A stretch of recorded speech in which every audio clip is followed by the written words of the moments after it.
I have a program that I would like to propose to the board, and this is entitled Isang Linggong Serbisyo. I hope you like that one. Kasi po, yung isang linggo, it covers Saturdays and Sundays.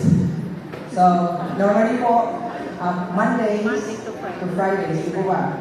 From 8 to 5. So, ngayon po madadagdagan, and mukhang by next month, the board will approve it.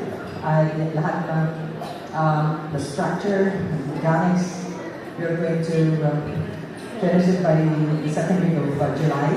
And hopefully before the SONA, ay ma-implement na po namin para mag-enjoy na po ang ating mga kababayan. Ito po si Isang Linggong Serbisyo. Kung mga teenagers, walang tulugan. Kami po. Ngayon, parang kaya ko ba yung walang tulugan? Walang humpay na pagtulong ba? Okay, but it's all from the heart. Thank you very much. Lahat po ay bawat isa sa atin ay kanya-kanyang destiny, kanya-kanyang dapat gawin sa buhay. And I'll do the best I can to help our country and the people. Thank you very much.